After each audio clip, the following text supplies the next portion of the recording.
السلام علیکم ورحمۃ اللہ وبرکاتہ۔ قرآن کلاس میں آپ کا ایک دفعہ پھر سے خوش آمدید کہتے ہیں۔ ہماری آج کی کلاس میں ہم نے پڑھنی ہے سورہ بقرہ کی آیت نمبر 21 اور 22 انشاءاللہ تعالی۔ اگر آپ اپنا قرآن مجید درست کرنا چاہتے ہیں اور تجوید کے ساتھ پڑھنا چاہتے ہیں اور پورا قرآن مجید آپ سیکھنا چاہتے ہیں تو پہلی دفعہ یوٹیوب پہ پورا قرآن مجید پڑھایا جا رہا ہے اور وہ بھی درست تلفظ کے ساتھ۔ تو چلیں آج کی کلاس لیتے ہیں۔ اعوذ باللہ من الشیطان الرجیم، بسم اللہ الرحمن الرحیم، یا ایہا الناس اعبدوا، یا کے اوپر مد ہے۔ اس مد کی مقدار 3 حرکات عربیہ ہیں، تو یہ مد ہم تقریباً 2 سے 3 سیکنڈ کے درمیان تک لمبی کریں گے۔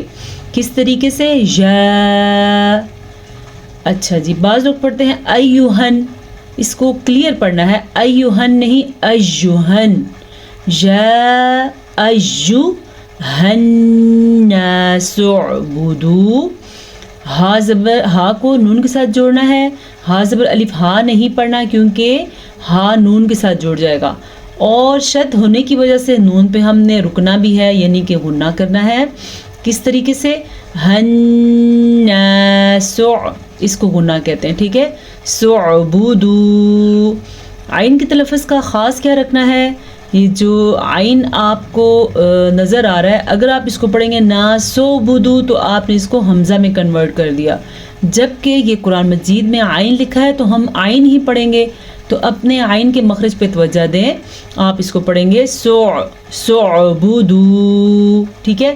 با کو لمبا نہیں کرنا کیونکہ با کے اوپر پیش ہے، اگر ہم با کو لمبا کریں گے تو یہ الٹا پیش بن جائے گا یا پھر واو مدہ بن جائے گا، تو اسی طریقے سے ہم نے اس کو پڑھنا ہے سعبدو، یہ واو مدہ ہے، آگے واو ساکن سے پہلے پیش ہے تو واو مدہ ہے، واو کو ہم کھینچ کے پڑھیں گے۔ ربکم الذی، را کو ہم نے اس لیے پر پڑھا، موٹا پڑھا ہے را کو کیونکہ را کے اوپر زبر ہے، اگر را کے اوپر زبر ہوگی پیش ہوگی را دونوں صورتوں میں موٹی پڑھی جائے گی، اگر را کے نیچے زیر ہوگی تو را باریک پڑھی جائے گی، ٹھیک ہے۔ ربکم الذی، کاف پہ بھی پیش ہے میم پہ بھی پیش ہے تو دونوں میم پڑھنے ہم نے کس طریقے سے؟ کم الذی، کم الذی نہیں پڑھنا، کم الذی بھی نہیں پڑھنا، ہم نے پڑھنا ہے کم الذی۔ لام کو لمبا نہیں کرنا، لام کے اوپر زبر ہے، اور لام کو پر بھی نہیں کرنا، کیوں اکثر لوگ پڑھتے ہیں ربکم الذی یعنی لام کو پر کر لیتے ہیں، لام کو پر کرنا جائز نہیں ہے، یہ حرام ہے، ٹھیک ہے۔ لام کو ہم باریک پڑھیں گے، ربکم الذی، یا ساکن سے پہلے زیر ہے تو اسے ہم یا مدہ کہتے ہیں، ٹھیک ہے۔ خلقکم، خا کو پر پڑھیں گے، خا ہمیشہ پر پڑھا جاتا ہے، خا حروف مستعلیہ میں سے ہے، اس کے ساتھ ساتھ 6 حروف اور بھی ہیں، یہ قاف بین میں شامل ہے، خا بھی شامل ہے، اور زواد بھی شامل ہے، سواد بھی شامل ہے، اور اس کے علاوہ طوا زوا بھی شامل ہے۔ یہ وہ 7 حروف ہیں جو ہمیشہ ہی پر یعنی کہ موٹے پڑھے جاتے ہیں، خواہ ان کے اوپر کوئی سی بھی حرکت ہو، زبر ہو، زیر ہو، پیش ہو، ہر صورت میں پر پڑھے جاتے ہیں۔ خلقکم والذین، لام پھر سے باریک پڑھی جائے گی، اور یہ درمیان میں یا مدہ ہے، یا ساکن سے پہلے زیر ہے تو یہ یا مدہ ہے۔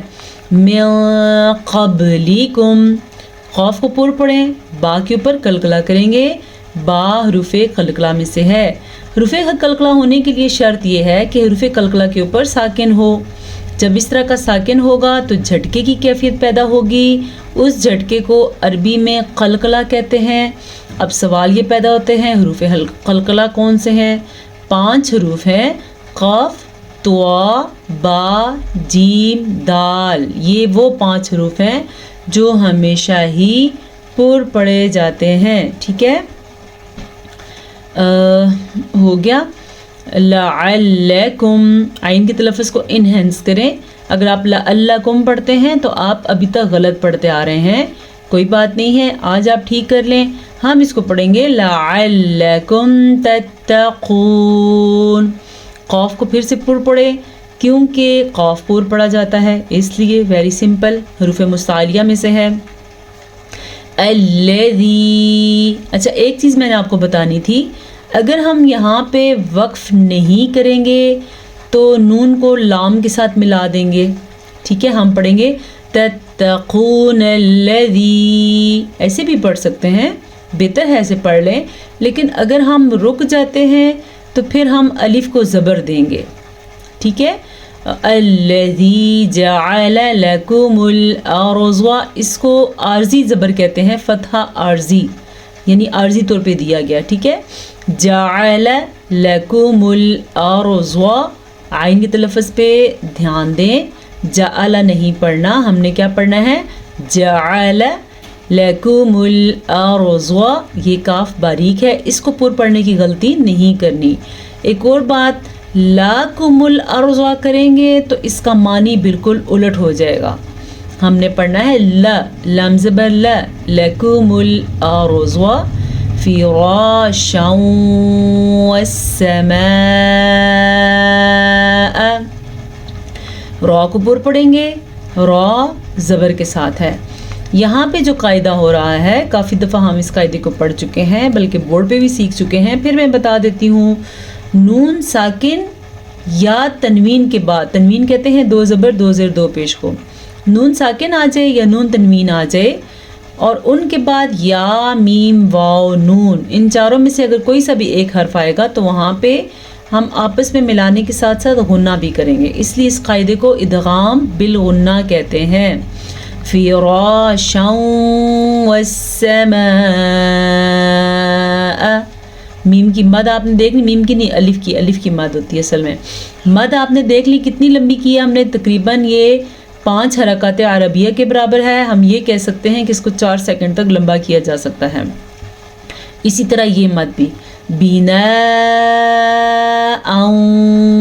وَأَنزَلَ، دیکھ لیا آپ نے، یہ مد بھی ہم نے اسی طریقے سے لمبی کی ہے کیونکہ اس مد کی مقدار 5 حرکات عربیہ ہے، تقریباً 4 سیکنڈ تک لمبی کی جائے گی. اور ان دونوں کے درمیان میں ادغام بالغنہ کا قاعدہ ہو رہا ہے.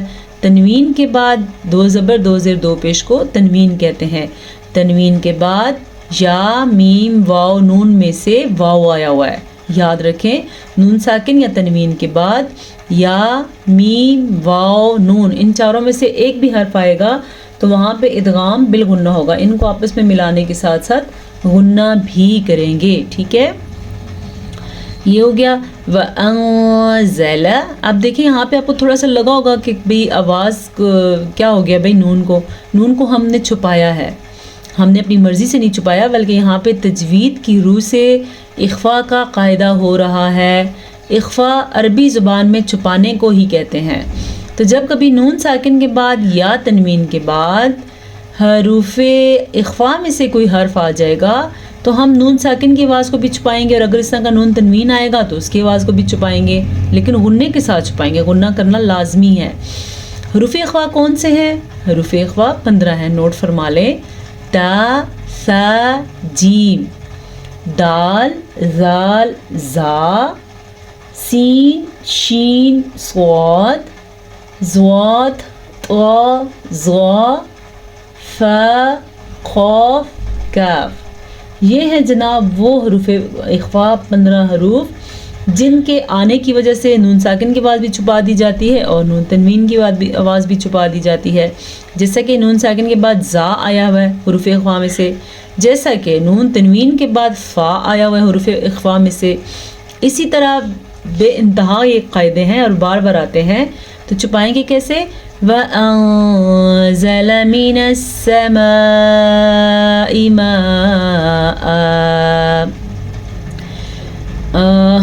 من السماء، مد کا دھیان رکھنا ہے آپ نے، اور حمزہ کو لمبا نہیں کرنا، ای نہیں پڑھنا، ای ہی پڑھنا ہے.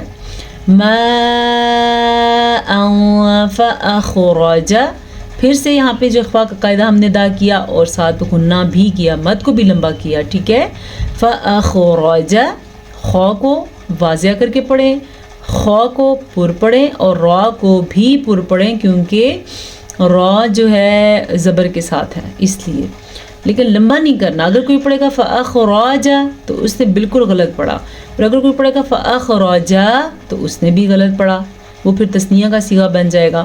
تو اس لیے ہم نے اس کو پڑھنا ہے فَأَخْرَجَ. یہ اللہ کی بات ہو رہی ہے تو اللہ تو ایک ہی ہے. دیکھیں نا کیسے بڑی غلطی ہو جاتی ہے. اللہ کے بارے میں بات ہو رہی ہے کہ اللہ نے زمین سے پھلوں کو نکالا تمہارے لیے رزق بنا کے. تو اگر ہم کہتے ہیں اس نے نکالا، اس ایک اللہ نے، تو کوئی پڑھے گا فَأَخْرَجَ تو وہ کہے گا اس دو نے نکالا.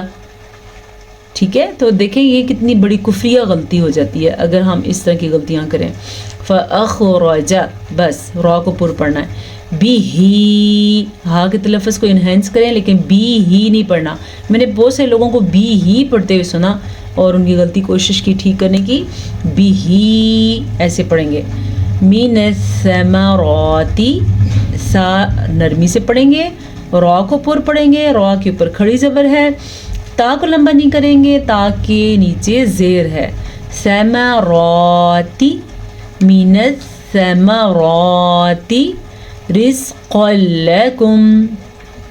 جیسے آپ نے یہاں پہ ادغام بالغنہ کا قاعدہ پڑھا تھا، اسی طرح یہاں پہ ادغام بلا غنہ کا قاعدہ ہے.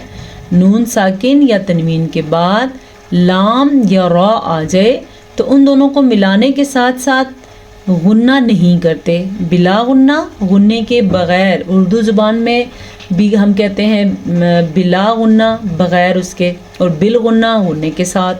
عربی میں بھی ایسا ہی ہے. رزقا لکم، رکا بھی نہیں ہے ہم نے، اور قاف کو موٹا پڑھنا ہے، لام کو موٹا نہیں پڑھنا، یہ غلطی نہیں کرنی ہم نے. ٹھیک ہے. فلا تجعلوا، الف مدہ اور جیم کے اوپر قلقلہ ہو رہا ہے، عین کے مخرج کو واضح کر کے پڑھنا ہے. للہ میں لفظ اللہ کو باریک پڑھنا ہے. فلا تجعلوا للہ اندادا وانتم، یہاں پہ بھی اخفا کا قاعدہ ہو رہا ہے، نون ساکن کے بعد دال آیا ہوا ہے، اور یہاں پہ بھی اخفا کا قاعدہ ہو رہا ہے کیونکہ نون ساکن کے بعد دال آیا ہوا ہے. لیکن ان دونوں کے درمیان میں ادغام بالغنہ کا قاعدہ ہو رہا ہے کیونکہ یہاں پہ تنوین کے بعد ہمارے پاس یمون میں سے واو آیا ہوا ہے، اس لیے یہاں پہ ادغام بالغنہ کا قاعدہ ہوگا. ٹھیک ہے. تعلمون، عین کے مخرج کو پھر سے انہینس کرنا ہے. اگر ہم تعلمون کریں گے تو وہ بن جائے گا تم تکلیف دیتے ہو یا تمہیں درد پہنچتا ہے.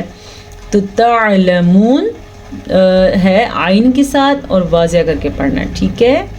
یہ ہو گیا جی آج کا سبق، یہاں تک کافی ہے. تھوڑا پڑھیں، اچھا پڑھیں اور اپنے تلفظ پہ دھیان دیں. چلیں اب قرات کے ساتھ پڑھتے ہیں. اعوذ باللہ من الشیطان الرجیم، بسم اللہ الرحمن الرحیم. یا ایہا الناس اعبدوا ربکم الذی خلقکم والذین من قبلکم لعلکم تتقون. الذي جعل لكم الأرض فراشا والسماء بناء وأنزل من السماء ماء فأخرج به من الثمرات رزقا لكم فلا تجعلوا لله أندادا وأنتم تعلمون. صدق اللہ العظیم. امید ہے آج کے سبق سے آپ کو فائدہ ہوا ہوگا اور آپ کو سمجھنے میں آسانی ہوئی ہوگی. انشاءاللہ تعالی ہم اسی طرح اپنے اس سفر کو جاری رکھیں گے اگر آپ کا ساتھ ہمارے ساتھ ہوا. تو چلتے ہیں، سبق کے آخری حصہ ہمارا مکمل ہو چکا. اللہ حافظ، فی امان اللہ. السلام علیکم ورحمۃ اللہ وبرکاتہ.